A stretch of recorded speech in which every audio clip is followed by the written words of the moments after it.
My triplets were fading, their fragile heartbeats counting down the seconds to an impossible end. Desperate, I fired the world's best doctors and handed my children over to a mysterious woman whose terrifying past could destroy us all. The beeping. That's what I remember most. Not the hushed, sympathetic whispers of the world's best neonatologists, or the sterile, lemony scent of the private hospital wing I'd basically purchased. Just the incessant, rhythmic beeping of 3 separate heart monitors, each one a fragile, faltering drumbeat counting down the seconds of my children's lives. Leo, Mia, and Noah, my triplets. They'd arrived 12 weeks early, perfect and miniature, like porcelain dolls I was terrified to touch. Now, 8 weeks later, they were just fading. Failure to thrive, the doctors called it. A sterile, clinical term for a slow, agonizing death. They couldn't keep weight on. Their lungs, like delicate, crumpled paper, refused to strengthen. Every day, a new complication, a new line inserted into their impossibly tiny veins. I'd flown in specialists from Zurich, from Tokyo. I'd funded an entire research grant on the spot. I'd thrown money at the problem like a man trying to smother a fire with $100 bills. But the fire kept burning, and my children were turning to ash before my eyes. My assistant, Arthur, a man who organized my billion-dollar mergers with less fuss than a grocery list, was the one who brought her to me. He stood in the doorway of the private waiting room, his usually impeccable suit looking rumpled, his face pale. "Sir," he began, his voice barely a whisper, "the last agency on our list has a candidate, but I must strongly advise against it." I looked up from the tablet displaying my son Leo's latest blood oxygen levels, a horrifyingly jagged red line. "If she has a pulse and knows what a diaper is, send her in, Arthur. I don't care if she was raised by wolves." "That's not far from the truth, sir," he muttered, stepping aside. And then she walked in. She was nothing like the starched, matronly women from the high-end nanny agencies. This woman, Alara, was young, maybe mid-20s. She wore simple jeans and a worn grey sweater, and her dark hair was pulled back in a messy braid. There were no credentials in her hand, no polished resume. She just had her eyes. They were a startlingly clear shade of green, and they seemed to see everything. They swept over the opulent room, the untouched platters of gourmet food, and then landed on me. There was no awe, no intimidation, just a quiet, unnerving assessment. "Her resume is sparse," Arthur said, handing me a single sheet of paper. He was right. It was a ghost. A high school equivalency, a string of odd jobs, library assistant, gardener at the monastery, a 3-year gap that was completely blank. Her last reference was from an old woman who ran an herbal apothecary in the middle of nowhere. I scoffed, tossing the paper onto the silk cushion beside me. "This is a joke. You're wasting my time." I was about to dismiss her, to yell at Arthur for bringing this drifter, this child, into my sterile sanctuary of grief. But she didn't look at me. Her gaze had drifted past me, through the double-paned glass, into the NICU. Her eyes were fixed on the 3 incubators lined up in a row. She took a step closer to the glass, her focus so intense it was as if she were trying to project her own life force through it. "Which one is the weakest?" she asked, her voice soft but clear, cutting through the hum of the machines. The question caught me off guard. The doctors always spoke in clinical terms, of averages and probabilities. They never asked which of my children was losing the race. "Leo," I choked out, my throat suddenly tight. "The firstborn. His heart." She didn't wait for me to finish. She just nodded slowly, her eyes still locked on his tiny, fragile form. The nurses were hovering over him again, a flurry of hushed anxiety. His monitor had started to blare a more frantic rhythm. Another episode. I felt the familiar cold dread creep up my spine, my hands clenched into fists. I was about to hit the panic button to call the head physician, but Alara spoke again. "They're suffocating," she said. "His lungs are underdeveloped," I snapped, the anger and fear making my voice harsh. "Of course he can't breathe." "No," she said, turning to face me for the first time. The intensity in her green eyes was staggering. "I don't mean his lungs. I mean his spirit. All of this." She gestured vaguely at the blinking lights, the tubes, the state-of-the-art machinery that costs more than a small island. It's too loud. They can't hear the world. They think they've been forgotten. It was the most absurd, unscientific thing I had ever heard. I was a man who dealt in data, in algorithms, in predictable market forces. And this woman was talking about spirits and noise. I opened my mouth to tell her to get out, but Arthur stepped forward, holding his phone. "Sir," he whispered urgently, "I ran the preliminary background check. There are irregularities.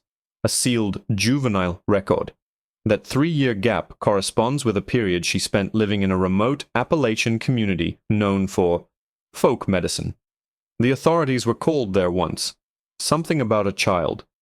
A cold pit formed in my stomach. A criminal record. Folk medicine. This was a nightmare. This woman wasn't a nanny. She was a liability. A danger. Get her out of here, I ordered, my voice low and final. But as Arthur stepped toward her, a nurse rushed out of the NICU, her face a mask of panic. "Mr. Davenport, it's Leo. His heart rate is dropping. He's not responding." I shoved past them, pressing my face to the glass, my world shrinking to the sight of my son's chest, which was barely moving. The doctors were swarming him, shouting acronyms and dosages I didn't understand. It was happening. I was losing him. Then I felt a hand on my arm. It was Alara. Her touch was surprisingly firm, grounding. "Let me go in there," she said, her voice completely calm amidst the chaos. "You're insane," I breathed, unable to tear my eyes from the terrifying scene. "They're about to administer another shot of epinephrine," she stated. Not asked. "It's the 4th one today. His body can't take much more. His heart will give out." She was right. I knew she was right. I'd read every chart, every medical journal. "What would you do?" I demanded, my voice breaking. She didn't offer a miracle cure or a magic potion. Her answer was simple, and it was the most insane proposal I had ever heard in my entire life. "Fire them," she said, her gaze unwavering. "Fire all of them. Unplug the machines, and let me take my babies home." My babies! The words hung in the air between us, more shocking than the blare of Leo's alarm. Not the babies, not your children. My babies. For a split second my grief was eclipsed by a flash of pure, unadulterated rage. Who was this woman? This phantom with a blank resume and the audacity to claim my children while they lay dying behind a wall of glass and steel. I grabbed her arm, my fingers digging into the worn wool of her sweater. "You will get out of this hospital right now, or I will have security throw you out." My voice was a low growl, but her expression didn't change. Her green eyes held mine, and there was no fear in them, only a deep, profound sorrow that seemed to mirror my own. "And then what?" she asked softly. "You'll watch that doctor come out here in 10 minutes, his face perfectly arranged into a mask of professional sympathy, and he'll tell you they did everything they could. You'll nod, you'll sign the papers, and you'll go back to your empty, silent penthouse. Is that the ending you want for them, Mr. Davenport? Hey." As if on cue, the door to the NICU swung open. It was Dr. Albright, the head of neonatology, the man I was paying $500,000 a week. He pulled his surgical mask down, and his face was exactly as she'd described it. A carefully constructed tragedy. "Julian," he began, using my first name in that way that was meant to be comforting, but only felt like a violation. "Leo's heart, it's just not strong enough. We've exhausted all conventional options. I'm so sorry. We need to start talking about compassionate care." Compassionate care. The sanitized, corporate-approved term for letting my son die. I felt the floor drop out from under me. The sounds of the hospital faded into a dull roar. All I could see was the incubator, the tiny fist that was no bigger than my thumb, the still chest. I looked from the doctor's pitying face to Alara's intense, waiting one. Conventional options were exhausted, but she was not conventional. She was the furthest thing from it. In that moment, logic died. Reason fled. All I had left was the primal, animal scream of a father who would do anything, absolutely anything, to save his children. "Get the papers," I said to Dr. Albright, my voice sounding hollow and strange in my own ears. "The AMA forms. All of them." He stared at me, aghast. "Julian, that would be suicide. They wouldn't survive the trip to the elevator. Get the papers. The next hour was a blur of frenzied, furious activity. Doctors pleaded. Nurses wept. The hospital's legal team descended, brandishing documents that detailed in terrifyingly clinical language how I was condemning my own children to death. I signed them all, my hand shaking so badly that my signature was an unrecognizable scrawl. Arthur stood beside me, his face the color of ash, whispering, "Sir, please, reconsider. We don't know who she is. This is madness." I knew he was right. It was madness.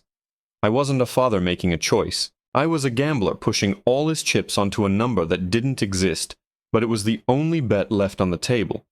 We transported them ourselves. A fleet of private ambulances I'd had on standby, their life support systems now rendered useless. Elara directed the entire operation with a quiet, unnerving authority. She insisted the sirens be turned off. "They need quiet," she'd said. The journey through the city felt like a funeral procession. Back in my penthouse, which overlooked the entire city, she transformed the master suite. It was the largest room, with the most natural light. My priceless art was taken down, the 1,000 thread count sheets stripped from the bed. She had Arthur bring up bags of what looked like dirt and dried leaves from her beat-up car. She boiled strange-smelling herbs on the stove until the sterile air of my home was thick with the scent of damp earth and something wild, like pine after a rainstorm. She had me help her line up their transport incubators near the floor-to-ceiling windows. Then, one by one, she began to unplug them. The first beep that died, Mia's, was like a physical blow. The second, Noah's, stole my breath. When she reached for Leo's plug, the last bastion of medical science in the room, I lunged forward. "Don't!" She looked at me, her hand hovering over the socket. "You have to trust me," she said. "The noise is a cage. He can't get better if he thinks he's still in a prison." My hand trembled as I nodded. She pulled the plug. The silence was absolute. Terrifying. It was the silence of a tomb. For the first time in 2 months, I could no longer see if my children's hearts were beating. Elara worked tirelessly. She didn't sleep. She barely seemed to breathe. She unwrapped their swaddling, leaving their tiny bodies naked in the warm air of the room. She would crush herbs in a small stone bowl and gently rub the fragrant paste onto their chests. She would hum a low, guttural, ancient-sounding melody that seemed to vibrate in the very floorboards. She spoke to them, not in baby talk, but as if they were old souls. "You're safe now," she'd whisper to Mia. "The world is waiting for you," she'd murmur to Noah. I sat in a chair in the corner, a useless king in a castle of my own making, watching this strange woman perform her quiet rituals. Hours turned into a day, then 2. They didn't die. Their color seemed to improve, from a pale bluish-gray to a fragile pink. Their breathing, which had been a shallow, frantic gasp, deepened into something that almost resembled sleep. A fragile, impossible bud of hope began to bloom in my chest. Maybe this wasn't madness. Maybe it was a miracle. On the morning of the 3rd day, I finally left the room to shower. When I returned, Arthur was standing by the door, holding a thin manila folder, his face grim. "I'm sorry to disturb you, sir," he said, his voice barely audible. "But my final inquiries came through. I was able to get the juvenile record unsealed. I thought you needed to see it immediately." He handed me the file. My hands were damp as I opened it. Inside was a single, photocopied document, a court filing from 15 years ago. My eyes scanned the jargon until they landed on the name of the accused, Elara Vance, age 10. And then the charge. My blood ran cold, the fragile hope in my chest instantly turning to ice. I read the line again, sure I was mistaken, but the black and white letters didn't change. The charge wasn't shoplifting, it wasn't truancy, it was involuntary manslaughter, in the death of her 8-month-old infant brother. The words on the page warped and swam before my eyes. Involuntary manslaughter. A 10-year-old girl, her infant brother. The air in my sterile, climate-controlled penthouse suddenly felt thick and suffocating. The strange, earthy smell of Elara's herbs which moments ago had seemed like the scent of life, now smelled of rot and decay. The low, melodic humming I could hear from the master suite was no longer a lullaby. It was a dirge. I looked from the damning paper in my hand to Arthur's horrified face, then back toward the room where my 3 fragile children lay, completely at the mercy of a woman who had, as a child, killed her own sibling. Every protective instinct in my body screamed at me. I was a fool, a desperate, grieving fool who had handed his children over to a monster disguised as a mystic. My carefully constructed world, built on logic and risk assessment, had crumbled. I had bypassed the world's best doctors, ignored the pleas of my staff, signed away all legal and medical protections, all for a gut feeling about a woman with kind eyes and a criminal past. I stormed into the room, the file clutched in my fist, my heart hammering against my ribs like a trapped bird. "Get away from them," I roared. Ilara was sitting on the floor between the incubators, a small bowl of milky liquid in her hands. She was dipping a soft piece of cotton into it and gently dabbing it on Mia's lips. She looked up at me, startled, but her hands remained steady. There was no fear in her expression, only a quiet confusion. "What's wrong?" "I know what you did," I spat, throwing the file onto the floor between us. The photocopied page slid out, landing face up. "I know about your brother." Her face went pale. It was the first crack I'd seen in her stoic facade. She didn't look at the paper. She didn't have to. She flinched, a small, almost imperceptible movement, as if I'd struck her. Her eyes, those clear green eyes, clouded over with a pain so deep and ancient it momentarily silenced my rage. She gently placed the bowl on the floor and slowly got to her feet. "You don't understand," she whispered, her voice barely audible. "Oh, I understand perfectly," I snarled, stepping between her and the incubators, creating a physical barrier. "I understand that I let a killer into my home, that I put my children's lives in her hands." The accusation hung in the air, ugly and venomous. "He was sick," she said, her voice trembling now. "Just like them. The doctors in our town. They didn't know what to do. They sent him home. They said to make him comfortable." Her gaze drifted to Leo, to his small, sleeping face. He had the same look in his eyes that Leo did in the hospital, the look of someone giving up. "So you took matters into your own hands, with your folk medicine," I sneered, the word medicine dripping with sarcasm. "My great-grandmother taught me," she continued, ignoring my tone, lost in the memory. "The old ways, the ways of the mountain. I was just a child, but I was the only one who listened. I made him a tea from foxglove to strengthen his heart. I gave him a poultice of comfrey to help his breathing." She swallowed hard. I was just trying to help him. I gave him too much. The confession was so simple, so devoid of excuse or justification, that it stopped me cold. A 10-year-old girl, trying to save her dying brother with ancient remedies she barely understood. A tragic, fatal mistake born not of malice, but of desperation.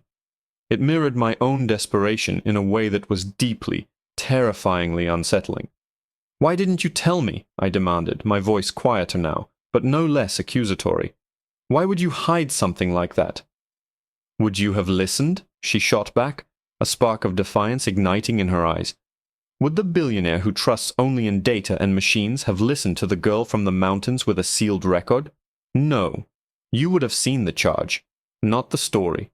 You would have seen a monster, not a scared little girl who made a terrible mistake." She took a step closer. "You only listened to me when you had no other choice, when your machines and your data failed you. She was right, and I hated her for it. I hated her for being right, for holding up a mirror to my own arrogance and despair." Suddenly, a new sound cut through the tension in the room. It wasn't the beeping of a machine. It was a cry. A weak, reedy, but unmistakably real cry. We both froze, our heads snapping toward the incubators. It was Noah. His tiny fists were clenched, his face was red, and he was wailing. It wasn't a gasp for air or a pained whimper. It was a cry of pure, unadulterated life, a cry of hunger. Before I could even process it, Mia stirred, her little mouth opening and closing like a baby bird. and then Leo, my weakest, most fragile son, the one they told me to let go of. His eyelids fluttered open.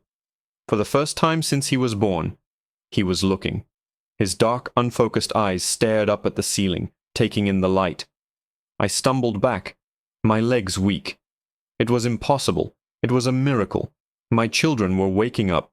Ilara moved past me, her earlier anguish forgotten, her focus entirely on them. She went to the bowl of milky liquid she had been using before. "It's goat's milk," she said, as if reading my mind, "with an infusion of nettle and dandelion root. It's gentle, full of iron. It will give them strength."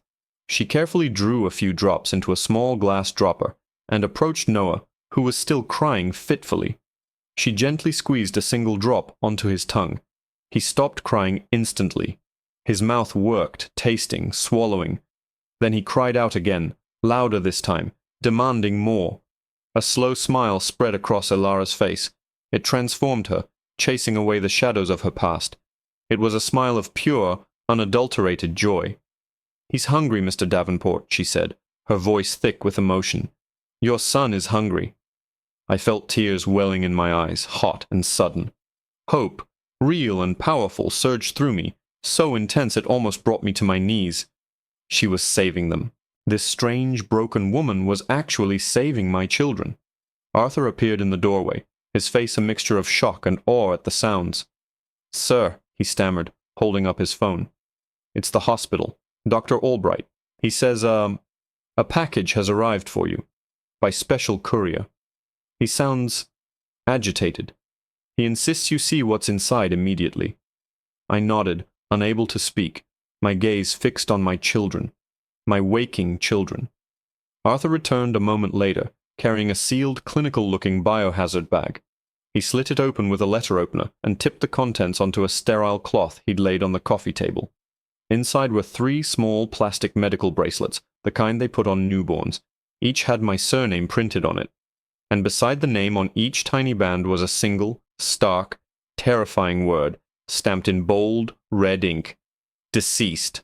The 3 plastic bracelets lay on the silk-upholstered table like tiny macabre trophies. Deceased. Deceased. Deceased.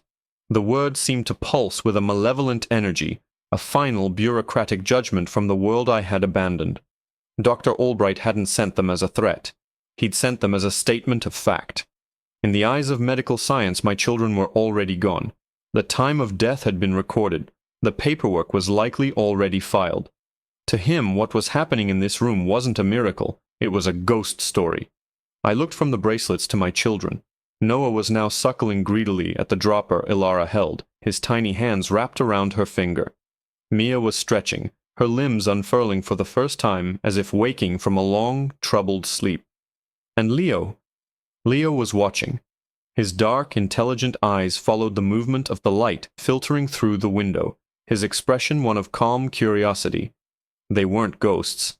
They were alive, more alive than they had ever been. A cold, hard fury settled in my gut, replacing the last vestiges of fear and doubt. It wasn't directed at Ilara anymore.